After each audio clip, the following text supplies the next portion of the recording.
بسم اللہ الرحمن الرحیم۔ ناظرین کرام السلام علیکم۔ جب سے متحدہ عرب امارات نے اسرائیل کو تسلیم کیا ہے، پوری امت مسلمہ میں، عالم اسلام میں ایک عجیب سی فضا پیدا ہو گئی ہے۔ ایسا لگ رہا ہے کہ جیسے پوری امت مسلمہ نے، سارے عالم اسلام نے اسرائیل کے سامنے ہتھیار ڈال دیے، اور ایسا محسوس ہو رہا ہے کہ مغلوبیت پائی جا رہی ہے۔ ایک عجیب طرح کا خوف اور خدشہ ہے جو من حیث المجموع پوری امت کے اوپر چھایا ہوا ہے۔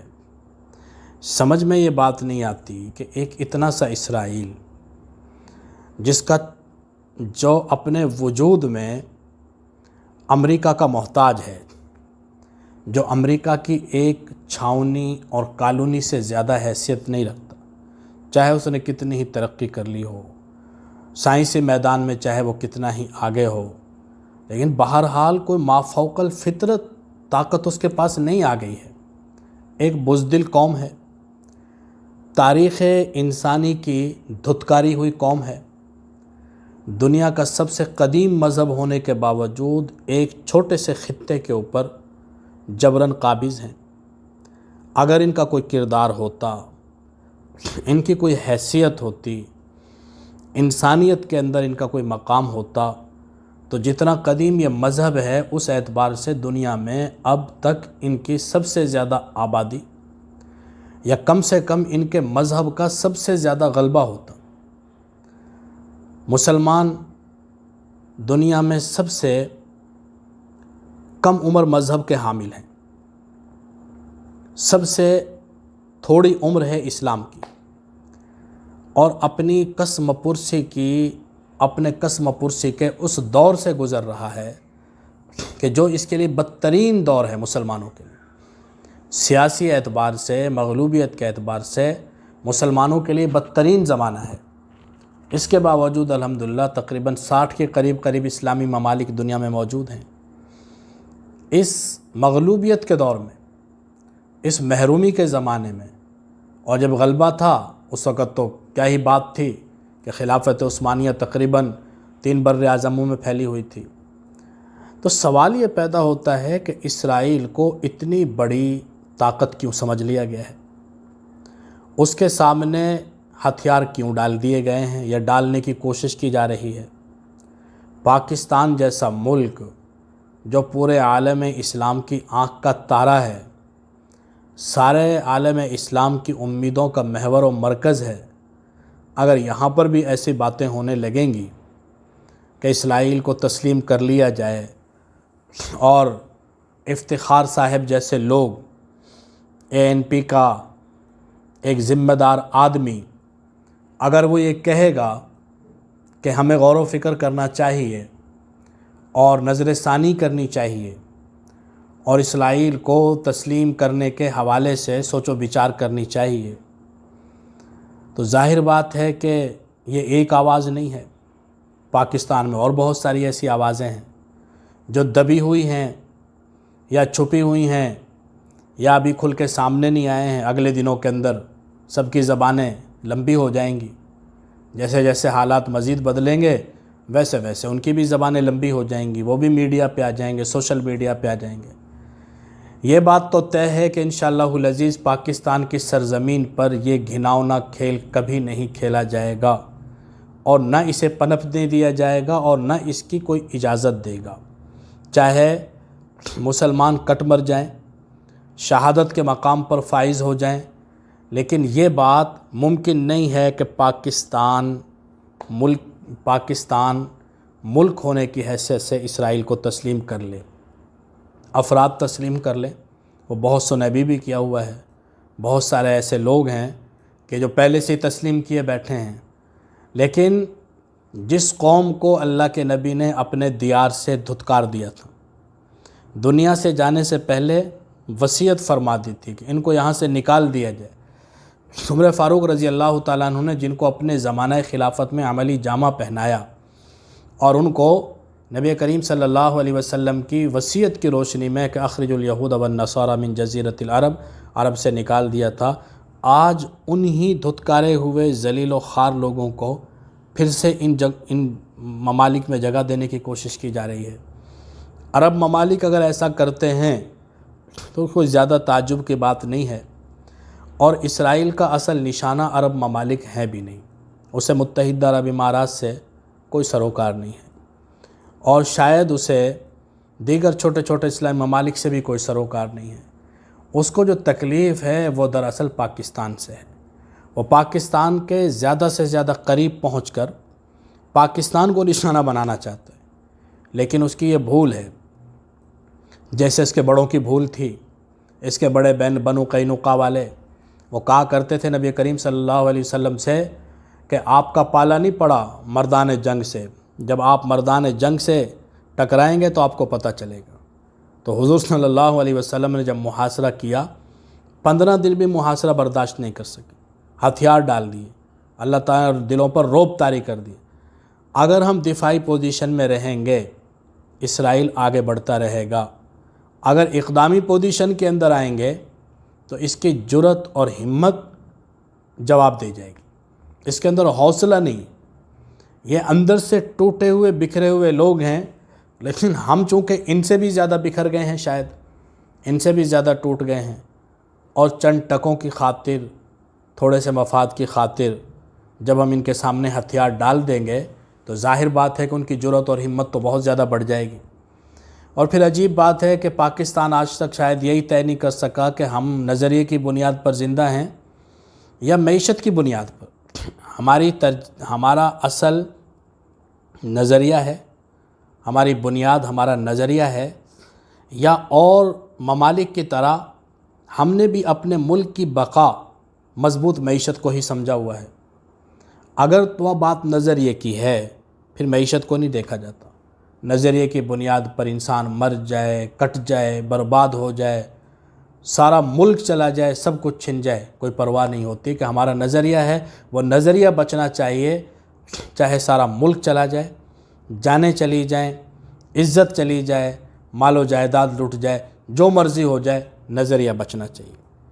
اور اگر ہم یوں سمجھتے ہیں کہ جیسے دنیا کے اور ممالک مفاد کی بنیاد پر اپنی پالیسیاں بناتے ہیں، اگر ہم بھی معیشت کی بنیاد پر ہی اپنی پالیسی بناتے ہیں تو پھر ہمیں نظریے کی بات نہیں کرنی چاہیے۔ ہم آج تک شاید یہی فیصلہ نہیں کر سکے کہ ہم نظریے کو اصل اہمیت دیتے ہیں یا اپنی معاشی ترقی کو اصل اہمیت دیتے ہیں۔ جب بات لڑنے بھڑنے کی آتی ہے ہندوستان کے ساتھ دیگر ممالک جیسے اسرائیل جیسے ملکوں کے ساتھ ٹکرانے کی بات آتی ہے تو ہمارے میڈیا کے اوپر لوگ اپنی معیشت کے دفتر لے کے بیٹھ جاتے ہیں، ہماری معیشت بہت کمزور ہے، ہمارا تو دیوالیہ نکلا ہوا ہے۔ نبی کریم صلی اللہ علیہ وسلم اور اسلامی تاریخ میں کبھی بھی ایسا نہیں ہوا کہ ہماری معاشی طاقت کفر کے برابر رہی ہو، لیکن جذبہ جہاد تھا، اللہ رب العزت پر توکل اور بھروسہ تھا، صبر تھا اور تقوی تھا۔ اللہ رب العزت نے ہر میدان میں فتح عطا فرمائی، کامیابی عطا فرمائی۔ تو جتنی معیشت پاکستان کی اس وقت ہے، تو باقی دنیا کی جو معیشت ہمارا جب تقابل کریں تو کیا کبھی زندگی کے اندر ایسا سوچا جا سکتا ہے کہ یہ فاصلہ کوئی بہت حد تک مٹ جائے گا؟ جتنی بھی ہم ترقی کر لیں باقی ممالک کے مقابلے میں اس فاصلے کو ہم کس حد تک مٹانے میں کامیاب ہو جائیں گے؟ تو ہمیں آج تک شاید ہم اس تذبذب سے نہیں نکلے کہ ہم نظریے کی بنیاد پہ ملک کو چلانا چاہتے ہیں یا باقی ممالک کی طرح معاشی ترقی اور استحکام کی بنیاد پر ملک کو چلانا چاہتے ہیں۔ پھر دوسری بات یہ کہ ہم سب سے پہلے پاکستان یا سب سے پہلے امت مسلمہ، جب مسئلہ کشمیر کا ہو تو ہم امت کو پکارنا شروع کر دیتے ہیں کہ امت کہاں ہے، امت ہماری مدد کو کیوں نہیں آ رہی، امت ہماری طرف کیوں نہیں دیکھ رہی۔ اور جب بات امت کی آتی ہے، جیسے فلسطین کا مسئلہ ہے آج کل، تو پھر ہم سب سے پہلے پاکستان کو لے کے بیٹھ جاتے ہیں، پھر ہم سب سے پہلے اپنے ملک کی بات کرتے ہیں۔ اگر ہم امت کا نعرہ لگاتے ہیں کہ سب سے پہلے امت، تو پھر امریکہ کو ہم نے اپنے اڈے کیوں دیے؟ افغانستان کو برباد کروانے کے لیے ہم نے امریکہ کو یہاں پر ٹھکانے کیوں دیے؟ جب بات امت کی ہے تو امت میں افغانستان بھی شامل ہے، تو ہمیں اپنے اڈے نہیں دینے چاہیے تھے۔ جب بات امت کی ہے تو پھر جو دکھ درد ہمیں مسئلہ کشمیر پر ہے وہی ہمیں برما پر ہونا چاہیے، وہی دکھ درد ہمیں فلسطین پر بھی ہونا چاہیے۔ اور اگر بات سب سے پہلے پاکستان کی ہے تو پھر ہمیں امت کا نام لے کے نہ کسی سے قرض لینا چاہیے، نہ کسی سے بھیک مانگنی چاہیے، نہ کسی سے مدد کی توقع کرنی چاہیے، کہ جب سب اپنے اپنے ملکوں کی بنیاد پر نعرہ لگا کے اپنے اپنے ملکوں کو آگے لے کے جا رہے ہیں تو پھر امت کا رونا کیوں روتے ہیں؟ تو ہماری یہ جو متضاد قسم کی باتیں ہیں اس نے شاید ہمیں بہت نقصان پہنچایا ہے، اور یہ کوئی سیاسی باتیں نہیں ہیں، اور یہ سیاسی تجزیے تبصرے بھی نہیں ہیں، یہ ایک دلی درد ہے، ایک دکھ ہے، تکلیف ہمیں اس بات کی ہے کہ امت مسلمہ پٹ رہی ہے۔ کشمیر کے اندر مسلمان لہو لہو ہیں، فلسطین کے اندر، اور پھر کوئی ایک آدھ دن کی بات نہیں ہے، یہ عشروں پر محیط چیزیں ہیں۔ 70 سال سے کشمیر کے اندر ظلم ہو رہا ہے۔ فلسطین کے اندر جب سے اسرائیل وجود میں آیا ایک دن انہوں نے فلسطینیوں کو سکون سے نہیں رہنے دیا، اور جو اس نے اپنے آپ کو آگے بڑھایا اور بڑھاتے ہی چلا گیا اسے بھی کوئی 50 سال سے زائد کا عرصہ ہو گیا۔ تو اس طریقے سے جب امت مسلمہ در در کی ٹھوکریں کھاتی رہے گی تو ایک عام مسلمان کا دل دکھتا ہے، اسے تکلیف پہنچتی ہے۔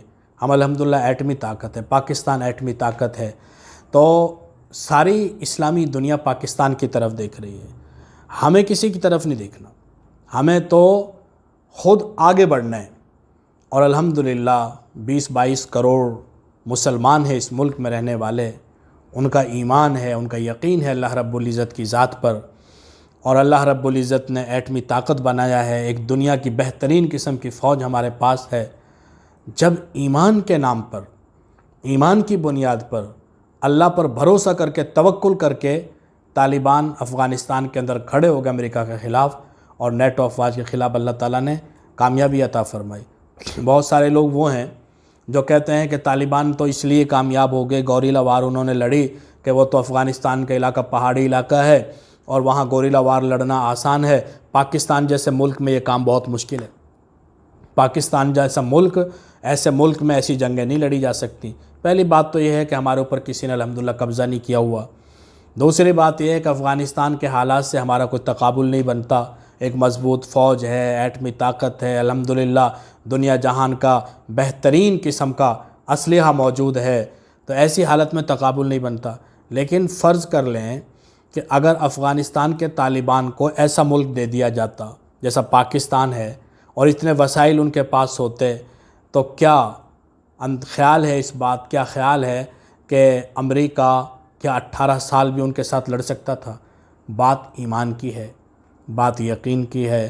الحمدللہ تبدیلی بہت آ رہی ہے، پورے عالم اسلام کے اندر آ رہی ہے، سارا عالم اسلام آج فکر مند ہے، اور ہندوستان کے اندر تبدیلی آ رہی ہے، ہندوستان کے اندر مسلمانوں کے اندر ایک بیداری کی لہر پیدا ہوئی ہے۔ اور انشاءاللہ العزیز، انشاءاللہ العزیز، یہ موضوع سے ہٹ کر بات ہے تھوڑی سی، لیکن انشاءاللہ العزیز اگلا 15 اگست جو ہندوستان کا یوم آزادی ہے، وہ ہندوستان اس ہندوستان کے ساتھ نہیں منا رہا ہوگا۔ 1 سال بعد ہندوستان کے پاس یہ ہندوستان نہیں ہوگا، اس کے نامعلوم کتنے حصے بکھرے ہو چکے ہوں گے، اس کے اندر سے پتہ نہیں کیا کچھ کٹ چکا ہوگا۔ بہت سارے علاقے جو آج ہندوستان کا حصہ ہیں، اگلے 15 اگست کو انشاءاللہ العزیز وہ ہندوستان کے پاس نہیں ہوں گے۔ بس ضرورت دعاؤں کی ہے، اور اللہ تعالیٰ پر یقین رکھنا، دعائیں کرنا، اور امت مسلمہ کے دکھ درد کو اپنا دکھ درد سمجھنا۔ اخوت اس کو کہتے ہیں، چبھے کانٹا جو کابل میں، تو ہندوستان کا ہر پیر و جواں بیتاب ہو جائے۔ اللہ تعالیٰ ہمیں صحیح معنوں میں امت مسلمہ بننے کی توفیق عطا فرمائے۔ وما علینا الا البلاغ۔